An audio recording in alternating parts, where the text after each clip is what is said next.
How do I break free from self-doubt and find true confidence? Have you ever felt that confidence, that self-esteem is something like a dream, overshadowed by your doubts, by your insecurities, those ones that only you know when you wake up or as soon as you go to sleep and you put your head over your pillow? It's like a circle of doubt, of comparison, of thinking that you're not enough. I know very well how that feels. I have suffered from social anxiety during a long period of my life. It was a journey until I became a holistic therapist, a holistic consultant. I'm gonna share more of my story with you in the next videos in this channel. My name is Bruna Ferreira and today I'm sharing with you 5 steps to break free. Let's unlock the path for self-assurance and start leaving that inner critic behind, so you can have the life that deep inside your heart you know that you deserve. Give me your question, your thoughts, so that I can help you further. The more you tell me about yourself, the better for this channel to help you. This woman says, how do I silence the inner critic that whispers words of doubt and fear? The first step is to recognize that your inner critic is there, to recognize it as so. How many times we don't even know that we're being our most powerful enemy inside our heads? It would be so great to be our best friend, wouldn't it? I'm sure it is. But for many years of my life, I was my enemy, living inside my head, and I was not aware of this. It seems that in our society, it's humble, it's beautiful for us to be the first person that criticizes ourselves. And we get used to this. In humor, for example, who are the comedians, the people that make us laugh? They're always making jokes about themselves, about their appearance, about their intelligence. We laugh because we resonate with that. And it's something like, hi, I'm here making jokes about myself so that you don't make it before. Something that we make it, like when we arrive at some new place and we're insecure about other people. For so many years of my life, I would just make the first joke, like, hi, I am not a threat for anybody. It's like I'm saying that. Hi, I criticize myself, so you know that I'm not here trying to be bigger than anyone. I'm not here trying to be better than anyone. That's so harsh on ourselves, because why do we even think that by going into a place with a good posture and with a smile that we are a threat to anyone? Why do you think that? It's mostly about what we think. When we see someone who has a good posture, who's fine within themselves, we see them as a threat when we are in that state. And then we don't want to be the threat. We want to be humble. We want to be nice. And as we incorporate that into ourselves, there's one day that you're there in your kitchen, in your bathroom, you're even alone, you're not threatening anyone, there's no one to fear you, and you're used to that. Now you're your inner critic, and you make a small mistake and you say, I'm so stupid. Why? You wake up a little bit late and you say, I'm late, and then your whole morning is based on the fact that you're late, that you should be waking up in another time, that you should sleep earlier, that you had to, and that your mother always said, and that you're carrying that weight. And how can this morning start well if you're being your enemy? This is so heavy, this is so unfair inside ourselves. You look in the mirror and you see something you don't like in your face, and you compare yourself with the person who is on Instagram, on YouTube. Come on, they're wearing makeup.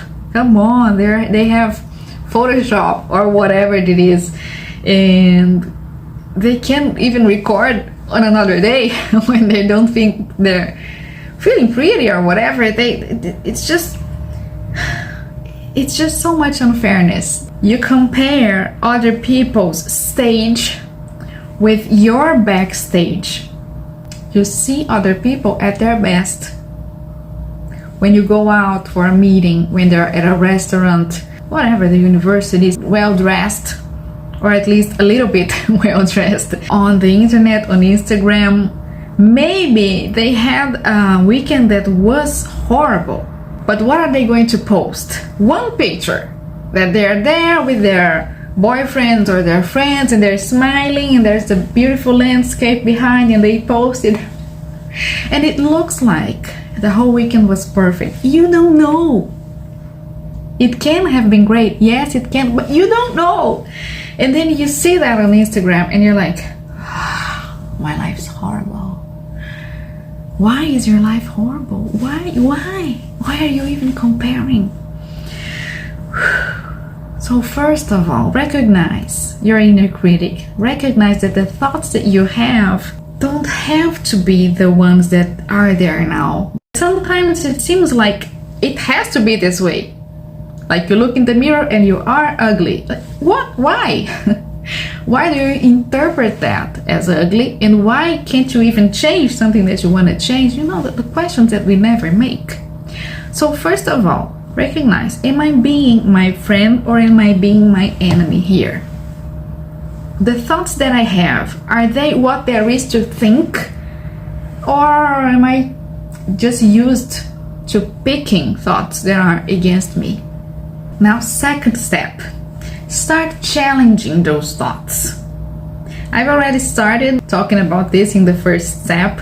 Another thing is start with the affirmations. You know, some affirmations that you see on the internet and sometimes they seem very impossible to believe.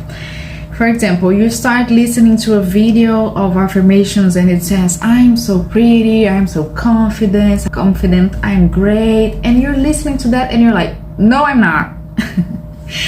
I understand that. You probably have seen something on the internet, if you like this field of holistic change, that's why your desire has not manifested yet. It's because you are not aligned yet with that feeling. You know, you think I'm so intelligent and then you're like, I cannot really feel that.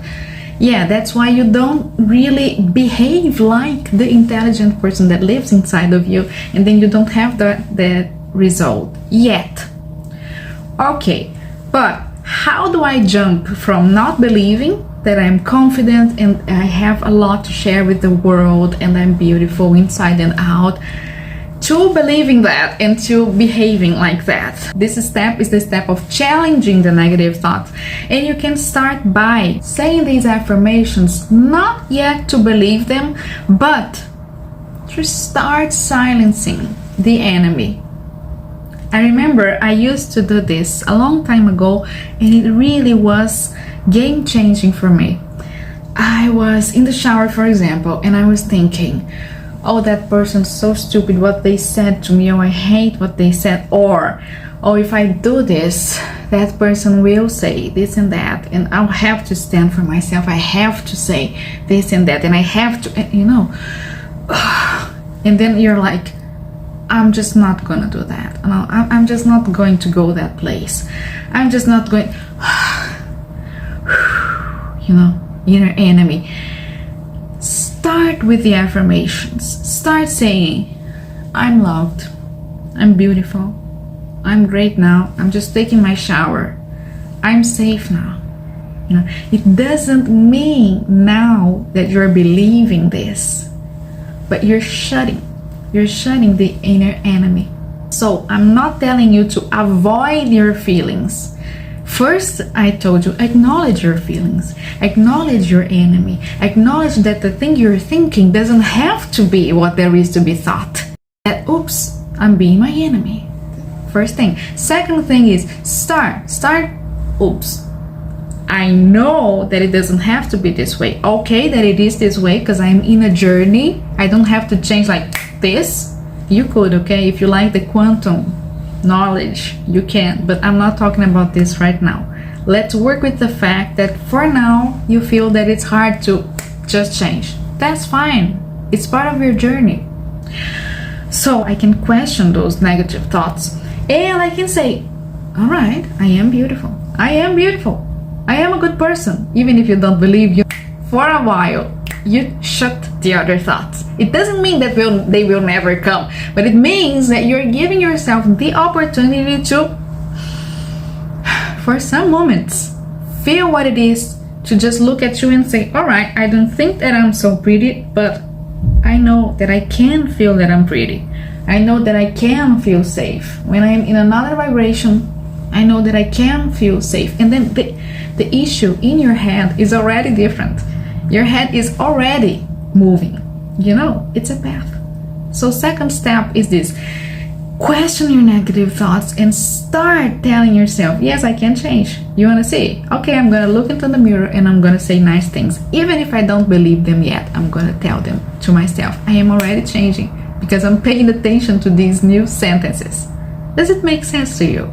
Yeah, write for me. Have you ever done that? With no expectations, just saying the nice things for yourself.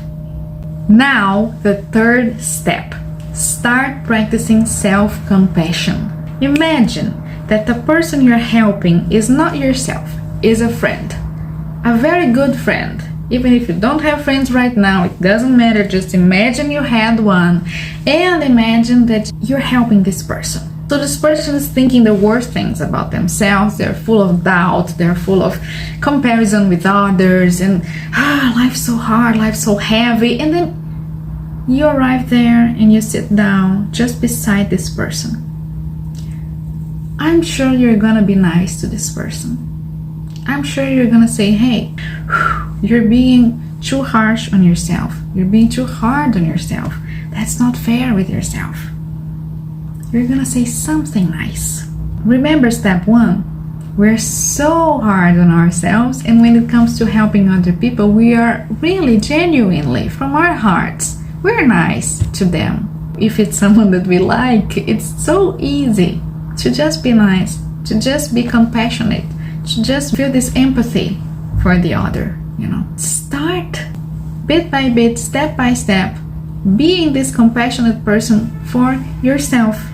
Every time you treat yourself bad, acquire this habit of saying, all right, what if it were not me? What if it were my friend? What would I tell them? For example, you're frying an egg and you make it wrong and now the egg's ugly, and then you feel that urge of just beating up on yourself and just saying how stupid you are.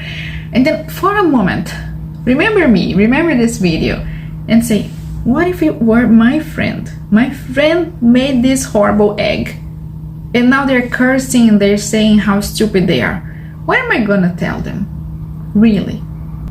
Because you may have gotten used to just joking around with your friends and saying bad things to them too, because it is what you're used to saying to yourself. But really, in your heart, if they're your friends, what do you really feel like saying? You feel like telling them, hey, it's okay, it's just an egg. Hey, it's just a wrong route that you took to work and now you're in the traffic, and yes, you may be late for some minutes. Yes, your boss may not like you, but what a big penalty you're giving yourself. It's like you have a whip on yourself. Is this fair? You know, what would you tell your friend? Start telling that to yourself. Start saying, hey, you made a mistake. It doesn't have to be that big of a deal, you know. Start like, and at first you're gonna feel like, oh, I don't deserve this. Yes, because it's years and years and years of criticizing yourself. So again, okay, I'm getting used to this. I'm getting used to being myself. And I'm sure that at some times you know how to be your friend. It may just not at this point be the majority of the times yet, but there is that time that you just listen to a good music and that you even dance when you are alone, or that you even sing in the shower when you think no one's looking.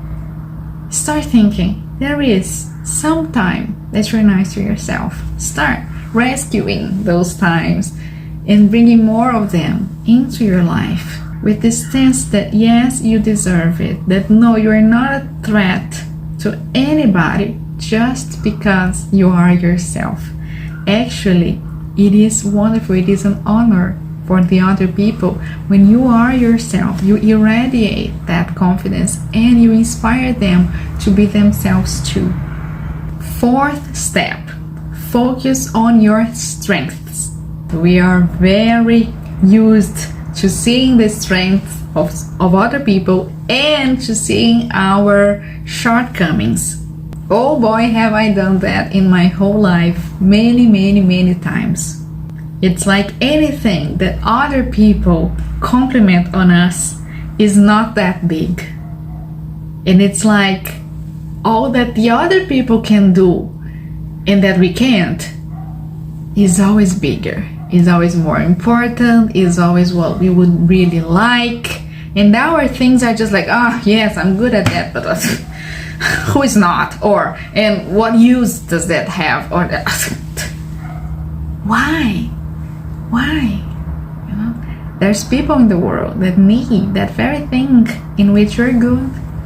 You may be good at painting, at dancing, at some type of art, at singing, and you never ever thought that could be useful for someone else. Or you never ever thought that your art could be useful and beautiful for someone else. That inner critic, you know, when you stop thinking so much of if the other people will like you, and you start thinking how other people can benefit from the things you do, you feel more confident to do for them.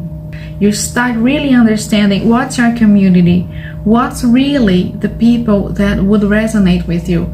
Because sometimes we're so used to thinking of our community as our university or our neighborhood or our family, the school that we study at, and we don't fit there. And it's like the world is that.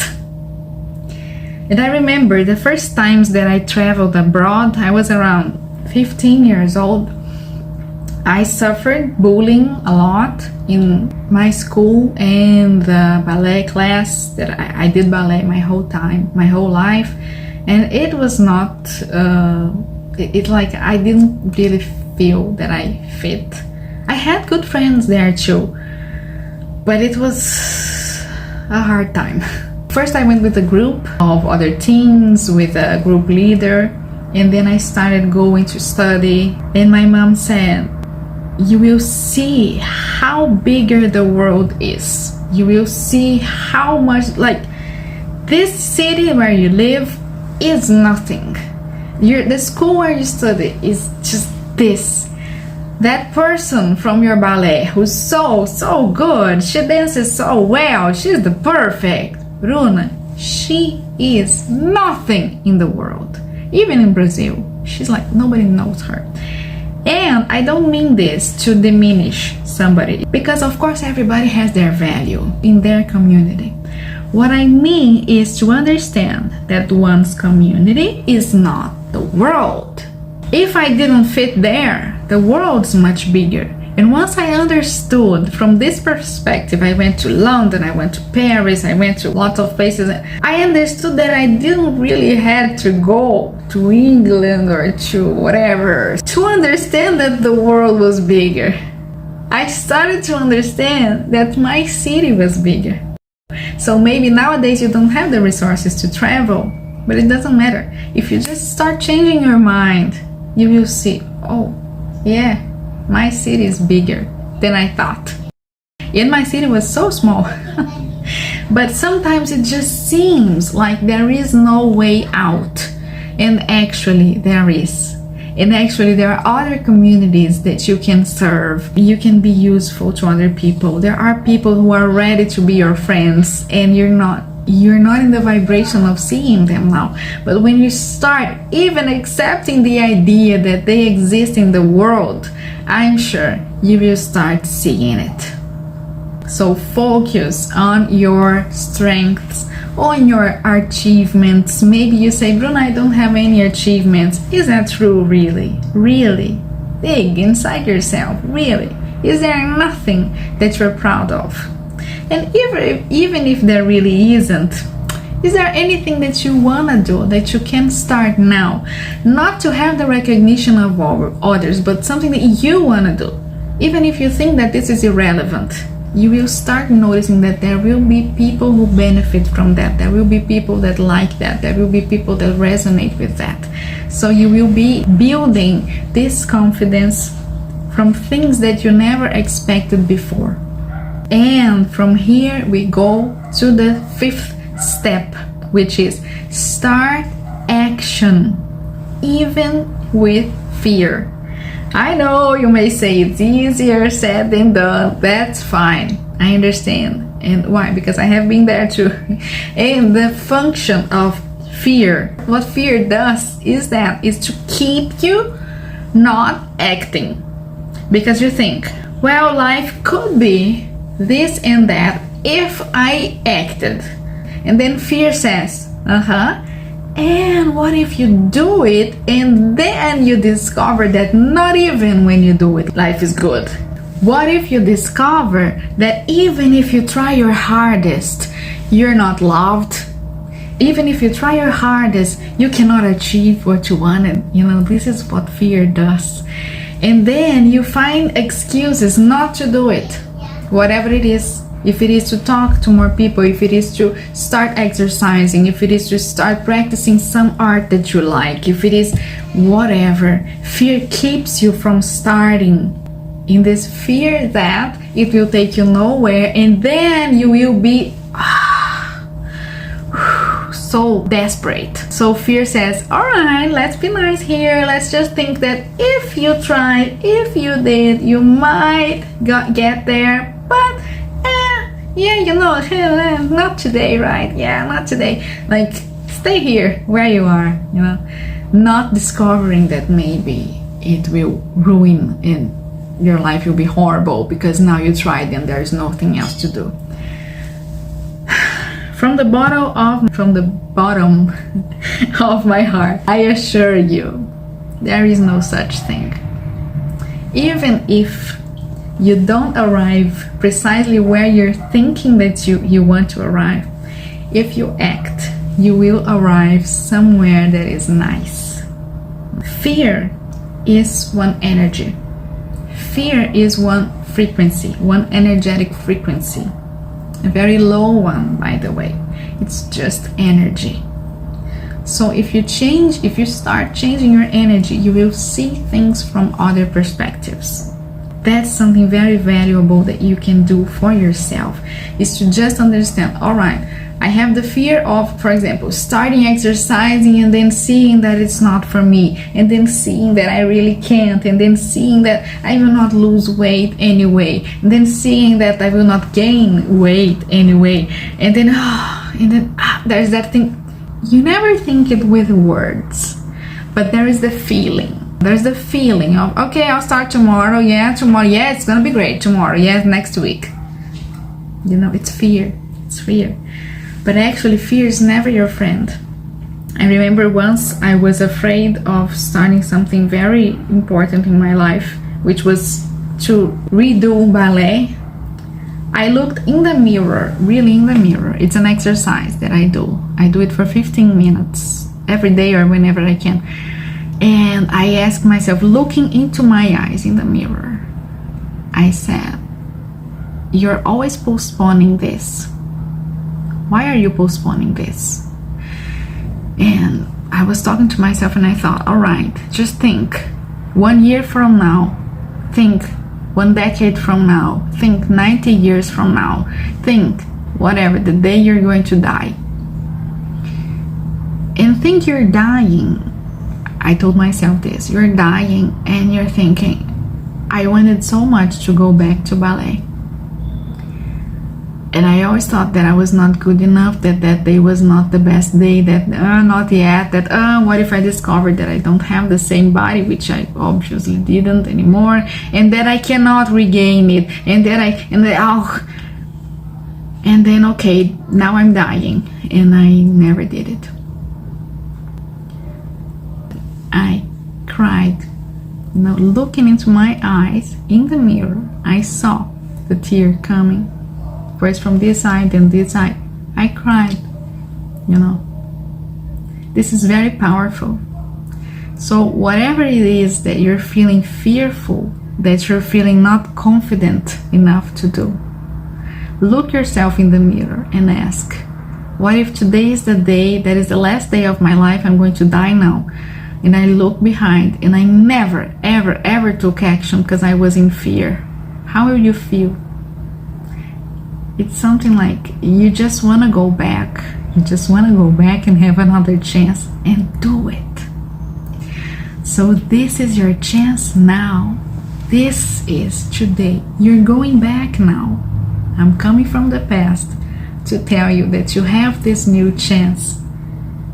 So now, you don't even need all that confidence to start. You don't even need the recognition of other people. You don't even need that the field is clean and clear and the path is perfect and is unfolding ahead of you. You don't need this. You just need to tell your future self, all right, I'm coming back, thank you for the chance, and I'm starting now. I want to be alive. I want to do the things, even if I make a huge mistake, even if this takes me somewhere else, even if I am to conclude that that thing was really not for me, I want to conclude that now. I want to free myself from that now and look at whatever it is that I want to look now, that I saw that this is not for me and that whatever. I want to live my life doing whatever I want to do now. I may change paths, but I want to change the path. I don't want to live in fear. This for me worked. I remember that day I promised myself I'm going to start ballet in the maximum of a week. Oh boy, it was hard, but now if you see, I have a ballet bar at my house. I do my ballet, you know. I'm happy now. I don't have to be perfect. I don't have to be the same that I was when I was 20 years old. Doesn't matter. Nothing else matters. It matters that I feel good when I do ballet, you know, when I dance ballet. And I don't know if for you it is ballet or whatever it is, but I hope that this video inspired you. Please leave me your comments. Please leave me your questions for me to answer the next video. It may be a shorter one. It may be some podcast like this one. Let's vary the content. And please hit the subscribe button, because if you like this video, there's much more coming ahead. Have a wonderful day.